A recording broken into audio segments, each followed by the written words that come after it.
This episode of The Whistler is brought to you by the WOTR Radio Network. For more information on the WOTR Radio Network, Classic Radio Rewind, or its 4 live streaming old-time radio stations, visit WOTRradionetwork.com. The Signal Oil Program, The Whistler.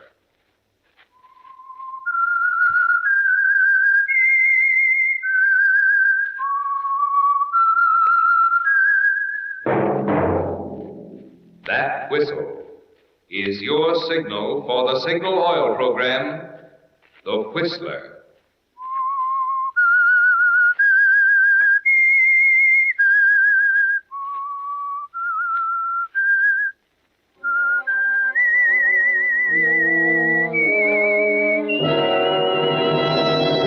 I am the Whistler, and I know many things, for I walk by night. I know many strange tales hidden in the hearts of men and women who have stepped into the shadows. Yes, I know the nameless terrors of which they dare not speak.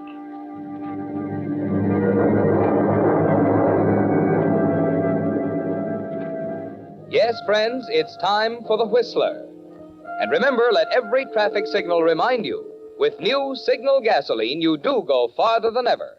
Look for the familiar big yellow and black circle sign that identifies those popular Signal service stations in 7 western states from Canada to Mexico. And now, the Whistler's strange story. The Strange Sisters.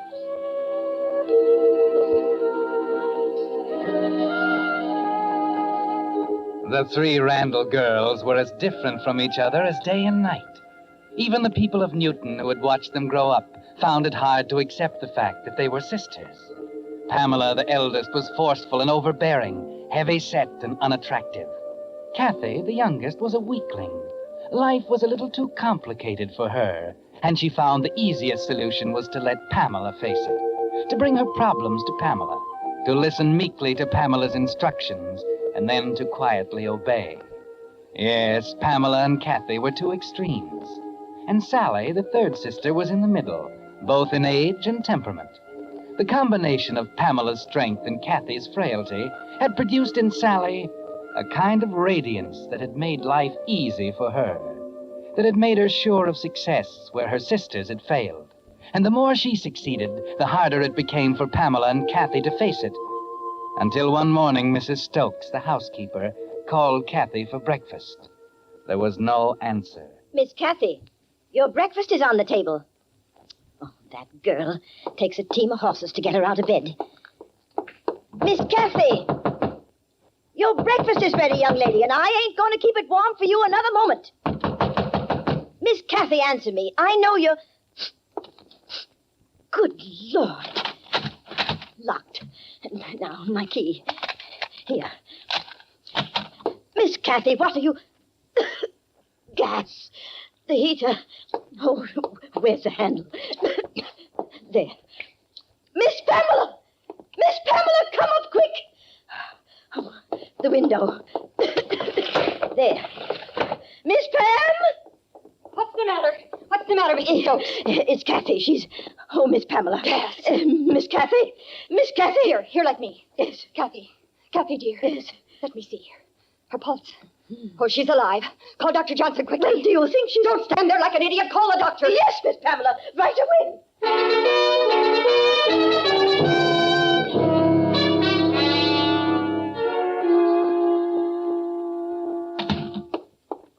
Hello, Pamela. Well, it's nice of you to leave your work, Sally. That's a peculiar remark to make. I think it's apropos of the moment. I don't. As usual, I suppose we disagree. Where is she? In there with Dr. Johnson. Will she be all right? I don't know yet. Well, I'm going in and... Wait a minute. You're not going in there. You can't stop me, Pamela. I've got a right to know. And since you didn't choose to tell me over the phone, I'll find out for myself. I said wait. Kathy is my sister, too, Pamela. She doesn't belong to you. You've had her under your thumb for so long, the poor girl can't even think for herself. All right, go on in if you want to kill her. What do you mean by that? I've managed to convince Dr. Johnson it was an accident. It was an accident. She left the gas heater on and then... You've never been very clever, Sally. Kathy tried to kill herself. You're wrong. You're making it up. She didn't have a reason. I admit it wasn't a very good reason, but it's been used 1,000 times. Go on. It's a man, Sally, and a rather shabby specimen at that. She was in love? Yes. How long has it been going on? 6 months or more. You're sure? Of course I'm sure. Who is it, Pamela? Your fiancé. Henry? Why, oh, you're wrong. You must be wrong. He never gave her any reason. He's hardly even spoken to her. You asked me and I told you. Pamela, where did Kathy get the idea that Henry French was in love with her? Tell me, Pamela, where did it come from? I don't know. You stepped into that part of her life, too, didn't you? Answer me. Oh, come now, Sally. Don't distort that pretty finishing school face of yours. It's your biggest asset, you know. It's gotten you everything you ever wanted. There's no end to what it can do. How can you be so contemptible? Maybe I was wrong. Maybe you are clever. Insinuating your way into Father's confidence. Bowing and scraping. Playing the faithful daughter when he was ill. That's why Father left everything to you when he died. $50,000 and 2 sisters to provide for. If and when you felt like it. We're your favorite charity, aren't we? That's part of the act, too. Lady Bountiful. I've heard all I want to hear, Pamela. Very well, perhaps you'd better go. I'm going to see Kathy whether you like it or not. You see, I was wrong. I'm admitting it. Oh? I was wrong in leaving you and Kathy under the same roof. I just hope it isn't too late to do anything about it. Perhaps you're forgetting it's my roof, too. As long as I choose to let you stay here, Pamela. It's funny, isn't it, Pamela? You try to be fair. You try to do the right thing, and it all blows up in your face. Well, Dr. Johnson? I think she's going to be all right. May I see her, Doctor? She asked for Pamela. Oh, well, I'm sure if she knows I'm here. Perhaps you'd better wait, Sally. She was rather specific. What do you mean, specific? She doesn't want to see you, Sally. Oh. I'll go in, Doctor. Are you going to wait, Sally? No. I'll go. I left her prescription on the dresser, Pamela. 3 drops and half a glass of water every 4 hours. May I drop you off somewhere, Sally? Oh, thank you, Doctor.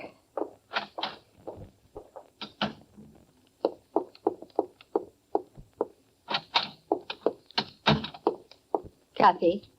Kathy, are you all right? No. No, I'm not all right. I'll never be all right anymore. You mustn't feel that way, dear. I made a mess of this, too. I never do things right, do I, Pam? What will Henry think of me now? They only know what I told them, Kathy. They think it was an accident. Don't worry about Henry, dear. You must have been wrong, Pam. He doesn't love me. He couldn't. He would have told me. He wouldn't have just gone off with Sally. Well, maybe you'll believe me now, Kathy. She's capable of anything. She owns it all now. The house, the money, and now Henry French. Don't you see, Kathy? He was the only thing she didn't have. He was yours. And she made up her mind she wanted him, too. He never told me. Of course he didn't. Sally never gave him a chance. I hate her. It's awful, Pam, but I can't help it. I hate her. So do I. What can we do? Well, maybe you'd better rest a while now. No. Now tell me, Pam.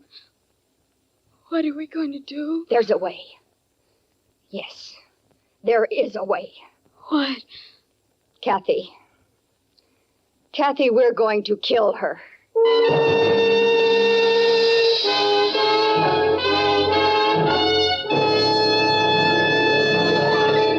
With the prologue of tonight's story, The Strange Sisters, the Signal Oil Company brings you another strange story by The Whistler. You've no doubt noticed those big red and yellow billboards that tell you now go farther than ever with new Signal gasoline. Well, that's important. But unfortunately, there isn't room on those billboards to tell the equally important part of the story, the finer performance in new Signal gasoline that makes this good mileage possible. Now, here's what I mean. New Signal's quicker starting naturally saves gas. Signal's smooth, fast pickup saves gas. And Signal's effortless anti-knock power that sends your motor purring up the steepest hills saves gas. So you see, the features in gasoline that make driving a pleasure are the very same ones that add up to more mileage. That's why we say your speedometer is the best proof of gasoline quality. If you want the tops in performance from your car, the logical place to find it is the new super fuel that now helps you go farther than ever. New Signal gasoline. And now, back to the Whistler.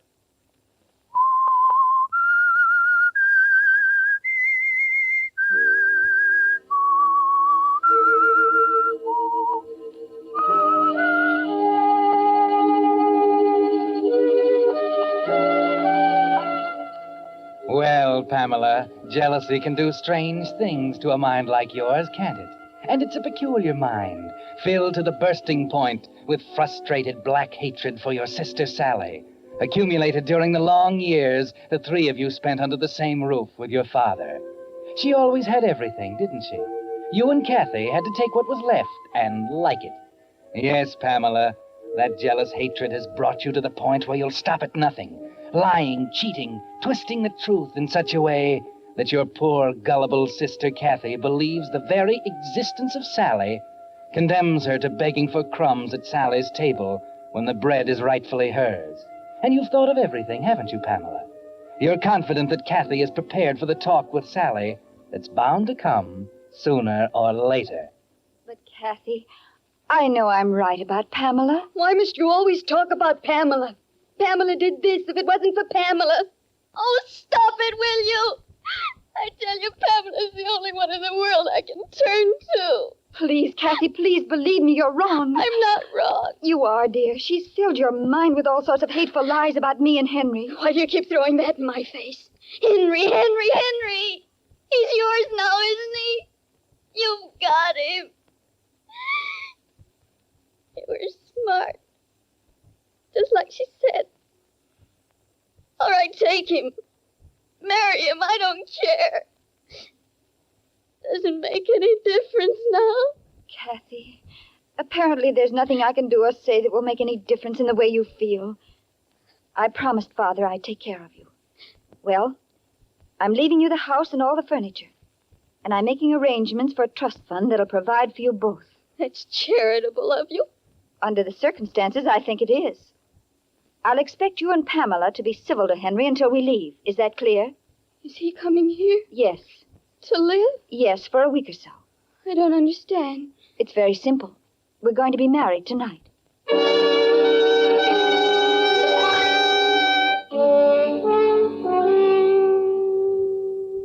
Yes, Pamela, Kathy was prepared, wasn't she? Sally was right. Nothing she could do or say would make any difference, because Kathy is yours, isn't she? For too many years, she's depended on you for guidance, looked to you for advice, regarded everything you said as truth and everything else false. Yes, jealousy is a strange thing, Pamela. It's been there, deep inside you, for as long as you can remember. And it was convenient for you to find a cause for it. Sally and your father, the legacy, the house, the money. But that's gone now, isn't it, Pamela? Sally's been pretty fair about it. She and Henry are married now, and you have the house and your share of the money. That's what's strange about jealousy. The cause is gone, but it's still there, stronger than ever. And with it, your plan for murder. Did you get the key to their room from Mrs. Stokes? Yes. Here it is. She doesn't know you have it. No, she's gone to the store. I took it off the hook. Give it to me. What are you going to do? Just look around a little. Why? Henry's things are up there. He brought them in last night before they left. Well? I'm just curious, Kathy. Just curious.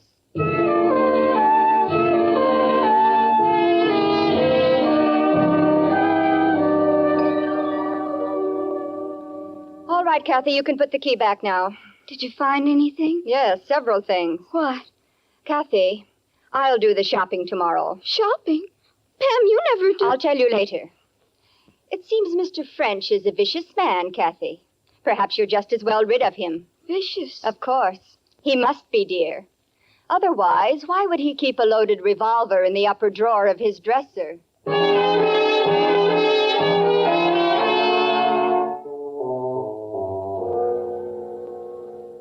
Well, Miss Pamela, what are you doing around here? Why, you ain't been in the store for 6 months now. Oh, I thought the walk might do me good. Well, what'll it be? A small rolled roast, please. About 3 pounds, perhaps. You got just the thing for you here. You ain't looking too well, if you don't mind my saying so. Something wrong? No, nothing. Oh. Will this do? Yes, that'll be fine. It's kind of small. Oh, it'll do, Mr. Watkins.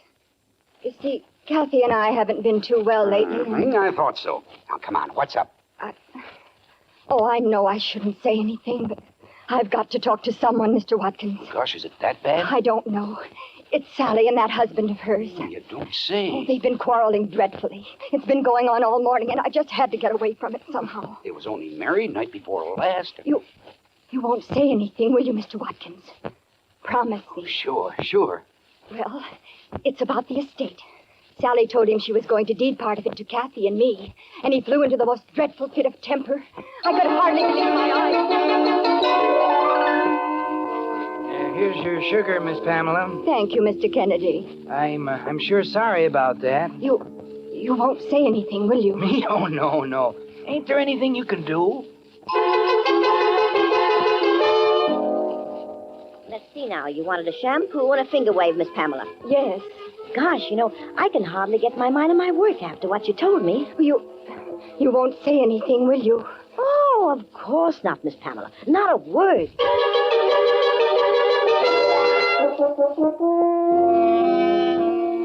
You're very efficient, aren't you, Pamela? The town of Newton is like a smooth pond. All you have to do is cast a few pebbles here and there, and the ripples spread over the whole surface, clear to the edges.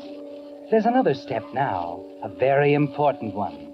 Sally is hostile and suspicious, and you're going to need her confidence. Who is it? Pamela. Well, Pamela, may I come in? Must you? Please don't make it difficult for me, Sally. I don't understand. I have something to tell you. I'd like to come in and sit down if you don't mind. All right, Pamela. Now, I've been doing a lot of thinking, Sally, and I haven't slept much. Not since you told us about the house and the money. Yes, it was so unexpected. Well, you see, it threw me a little off balance. What are you trying to say? You know me so well, Sally. The past few years have been hard, and I know I've been unreasonable and difficult. Pamela, you're trying to say you're sorry, aren't you? Oh, I'm so clumsy at this sort of thing. Oh, I do so want to have you and Henry forgive me. Oh, my dear. I really believe you mean it. I do, Sally, I do mean it. And I'm going to try to make Kathy understand, too. You're right, Sally. I've been such a terrible influence on the poor thing. Oh, Pam, darling, I'm so happy that it's working out. Oh, Sally, Come on now. Let's forget all about it. I'm sure Henry will understand. It's odd, isn't it? I had the feeling underneath that somehow it would work out. I just knew it, Pam. Thank you, Sally. Thank you. Now, you go on downstairs and tell Kathy. I've got to finish the packing. Packing? Well, but you're not leaving until the end of the week. Henry has to make a business trip to New York. Some things he has to settle up before we leave. Well, when's he going? Tonight. He's leaving at 9. Oh, that reminds me, I must call the cab. He said to be sure to have it here for him promptly at 9. Now, you run down and tell Kathy it's all cleared up, will you? Oh, of course, Sally. Of course.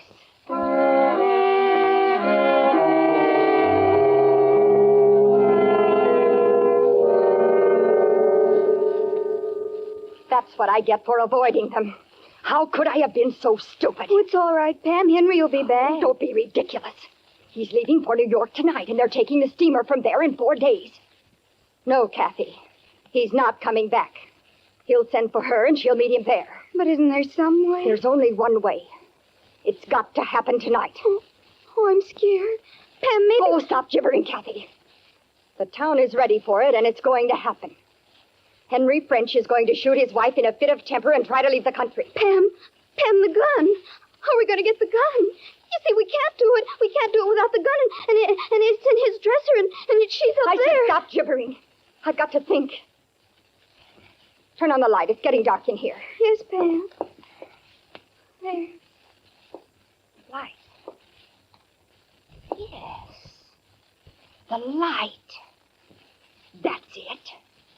The light. What is it, Pam? The basement.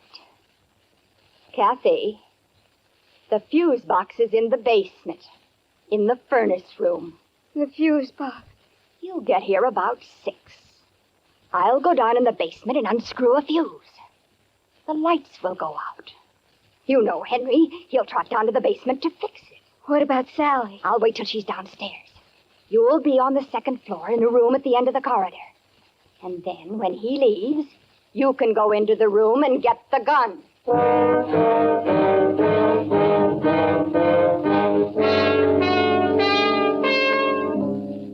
You can see it pretty clearly now, can't you, Pamela? The People versus Henry French. The charge, murder. It's easy to think there in the basement as you wait in a dark corner after you unscrew the fuse and listen to the confusion upstairs as they stumble around in the dark. Then, as an afterthought, you find an old blown-out fuse on the shelf and screw it into place, just in case Henry might wonder how a perfectly good one could come unscrewed by itself.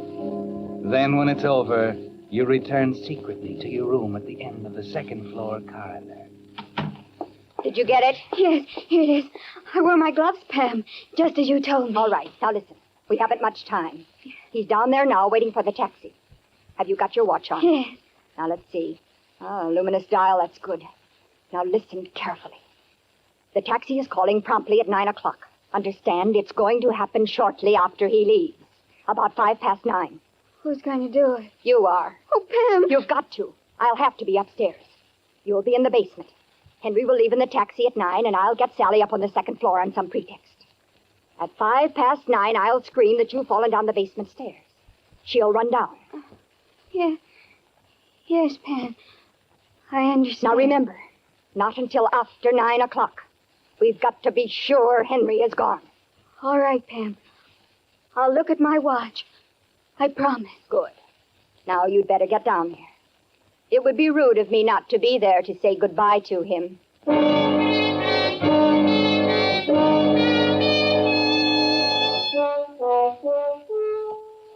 So the time has come, hasn't it, Pamela? 40 years of pent-up hatred is about to find release at last. For the first time in your life, you're actually cordial to Henry as you make small talk with him in the entrance hallway. And you feel a glow of satisfaction as you watch him carry his bags to the waiting taxi. Then, just as you begin to wonder why Sally isn't there to see him off, you hear a foot on the stair, and your heart stops. Sally. What's the matter? Why, the suitcase. You're in traveling clothes. Well, what's the matter with that? You're going to... Oh, that's it. I guess I'm not used to having you concerned about me, Pam. As a matter of fact, we decided just 5 minutes ago. I convinced Henry that walking out on his wife after 4 days of marriage was a pretty dirty trick. Yes, dear, I'm coming. Well, goodbye, Pamela. I'll wire you if we decide not to come back. Sally, you can't. What's the matter? Nothing. Nothing, Sally.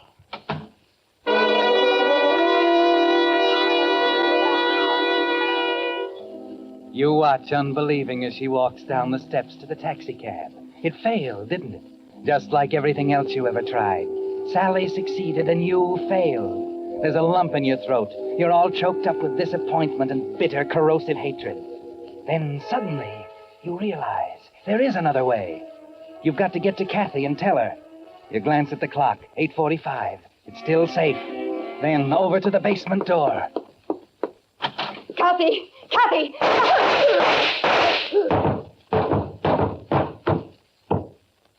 Kathy. Pam!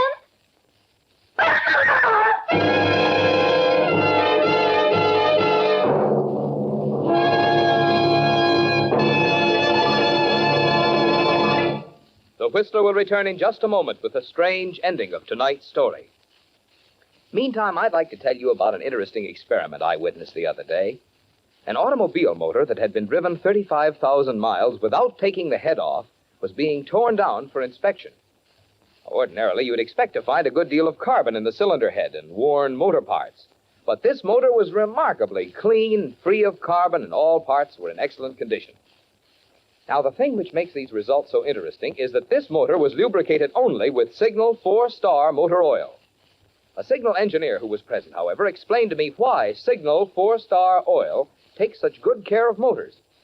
Because of solvent refining, one of the latest and most costly developments in petroleum engineering, Signal 4-Star Motor Oil has 3 important advantages.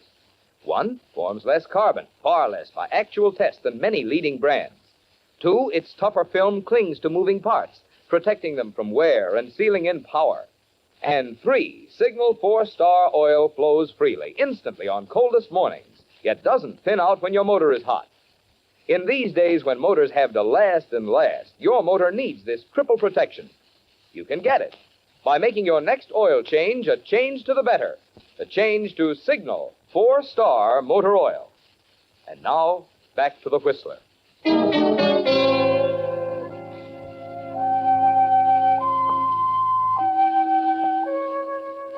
So it didn't work out, Pamela. You're a failure, even in debt. And without you, Kathy is lost.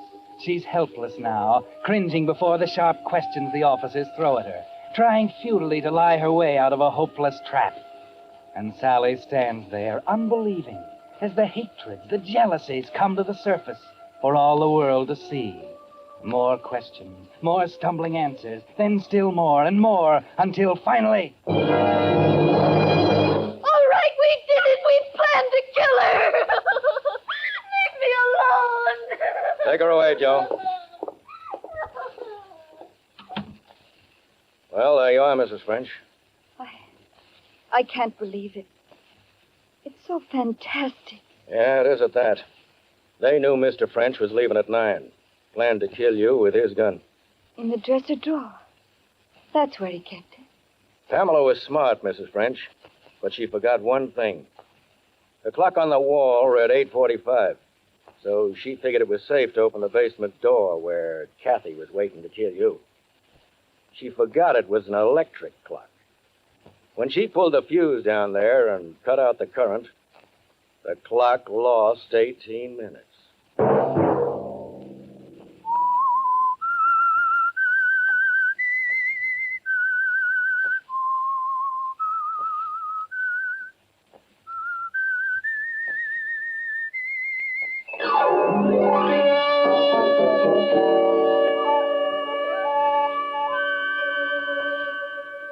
Next Monday at 9 o'clock, The Whistler will bring you another strange tale. The Whistler is broadcast for your entertainment by the marketers of Signal gasoline and motor oil and fine quality automotive accessories, and by your neighborhood Signal dealer. This program, produced by George W. Allen, based on a story by Bernard Gerard and Zane Mann, music by Wilbur Hatch, is transmitted to our troops overseas by the Armed Forces Radio Service.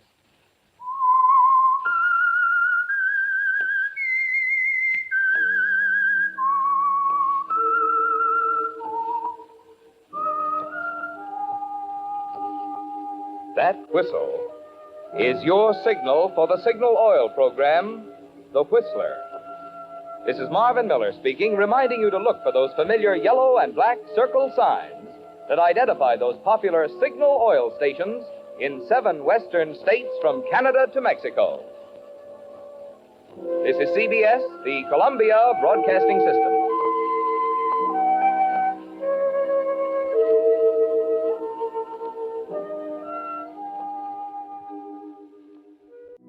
You're listening to the WOTR Radio Network,